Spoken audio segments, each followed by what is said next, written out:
All right. Let's talk about the response to exercise that we see with these different types of fibers. Now, we want to stress this idea that each muscle is a mixture of fiber types. And I kind of touched on this earlier. We don't see one muscle, the biceps, for example, is not purely any one type over the other. It's mainly one type over the other, but there are other types kind of just sprinkled in there as well.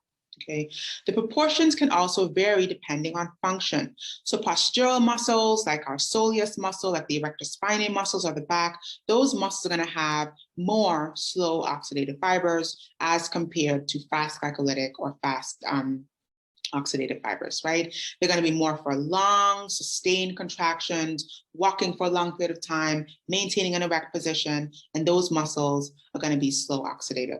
Now, if you think about a single motor unit, however, all the muscle fibers must be the same. So a motor unit, we said, is a motor neuron and all the fibers that are attached. So a single motor neuron, all the fibers attached must be of the same type, but we can have an adjacent motor unit where the fibers are of a different type, but predominantly we're going to see one type or the other. But as a part of a motor unit, all the fibers must be of the same type. Okay. We're also going to want to think about the size principle that's applying here as well. So the order in which we recruit our different fiber types, we recruit our slow oxidative fibers first. That makes sense, right? They're kind of easier to depolarize. They're attached to smaller motor units. They're going to provide less amounts of force, and that's following the size principle that we talked about before. So we recruit our slow oxidative fibers first. Then we recruit our fast oxidative fibers. These are intermediate in their size, just have an intermediate amount of force, and so we can kind of recruit them next in that size principle order. Lastly, we recruit our fast glycolytic fibers. And these are going to be more for, again, heavier intensity exercise, sprinting, heavy lifting. These are going to be the fibers that we recruit lastly for those types of activities as well. Okay. And we can contrast that to slow oxidative fibers. So for example, if I'm a long distance runner, if I'm a marathon runner, I'm going to have my body conditioned to have more slow oxidative fibers. Just by training, just by running every day consistently at a weight where I can maintain that ventilation, my fibers are going to be trained to become more reliant on using oxygen, and they're going to be slowly conditioned to become slow oxidative fibers and be able to sustain longer contraction to keep me running for hours, right? If I am a bodybuilder or if I'm a sprinter, I am over time via training going to manipulate my muscles to rely more on glycolysis, anaerobic glycolysis. And so my muscles are going to change or condition themselves to become fast glycolytic fibers where they can produce lots of force, right? Bigger muscles. This is why bodybuilders, sprinters have larger muscle groups, whereas long distance runners are much more lean. They have smaller muscle fibers. Bodybuilders have big, bulky muscles because these glycolytic fibers can be as big as they like. They don't have that diffusion taking place of oxygen, and so those muscles can get much more bulky, larger fiber diameter, and produce a lot more force. Okay. Let's talk about fatigue here and resistance to fatigue. So what causes resistance to fatigue that we see in high intensity exercise? Because we have a lot more glycolytic fibers here, we see the buildup of lactic acid. And so that's what's going to cause fatigue in higher intensity exercise, that buildup of the lactic acid.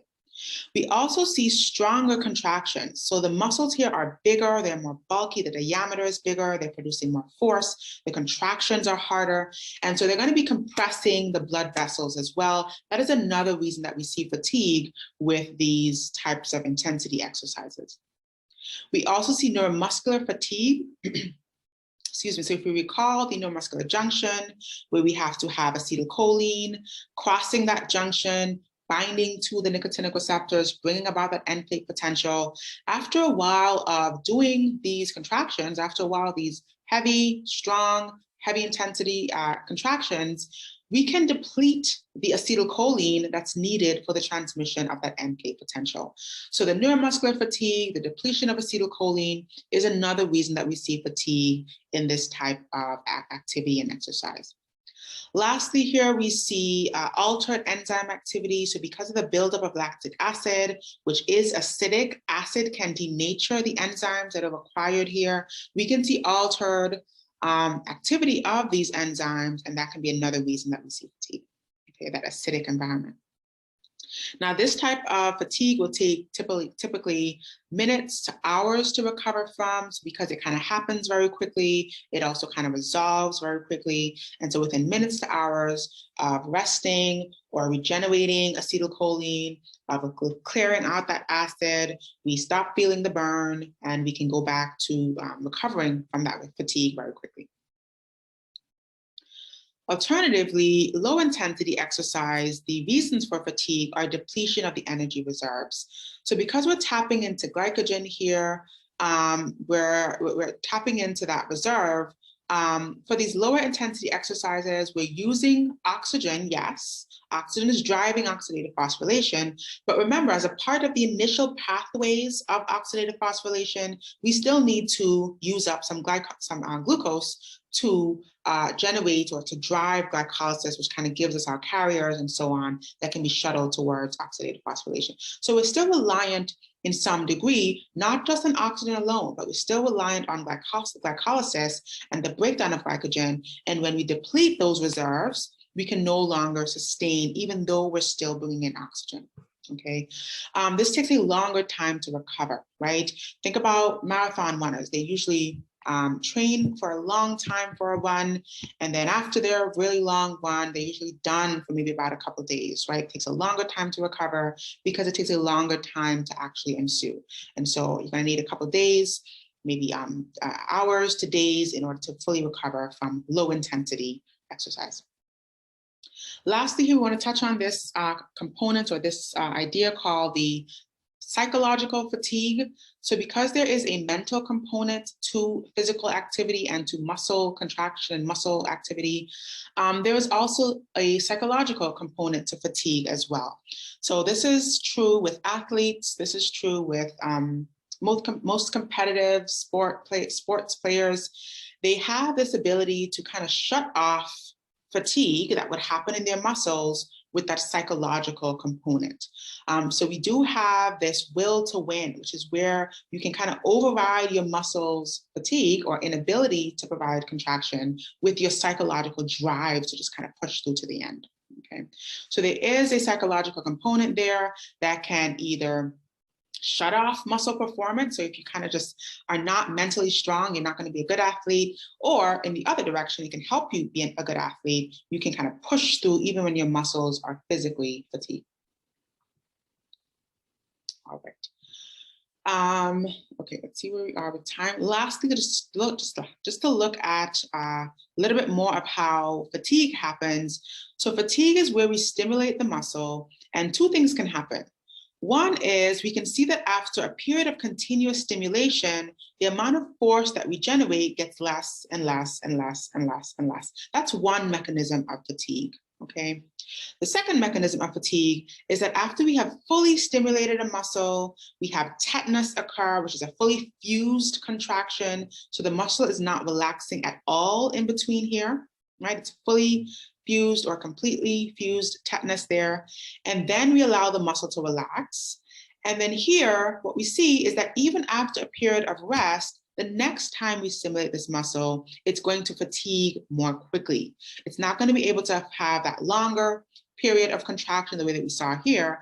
And so this is another form of fatigue. Even after rest, the next time we stimulate the muscle, there is less force generation, there is less sustained contraction because of that initial period of fatigue.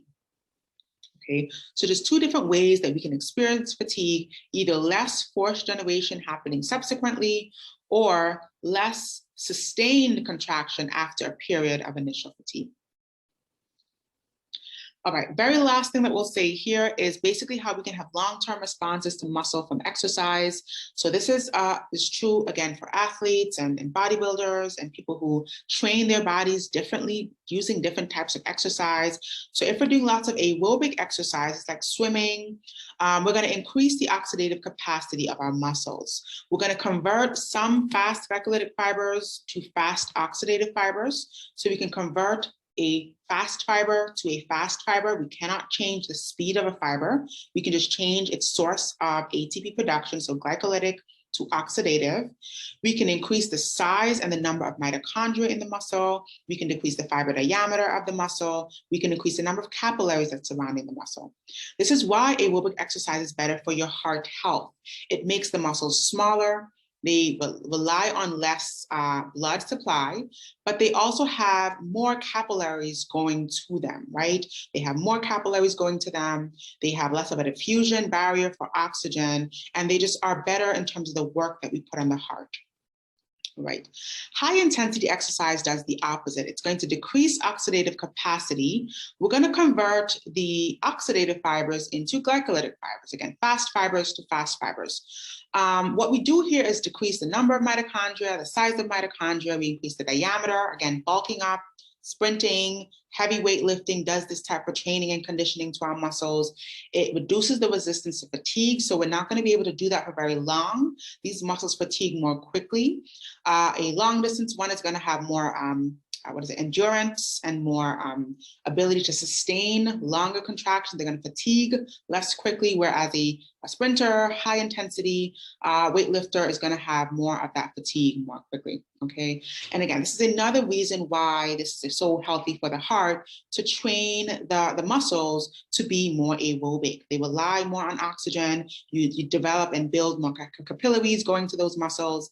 And it just puts less work on the heart than having these larger bulky muscles with less capillaries and more work on the heart.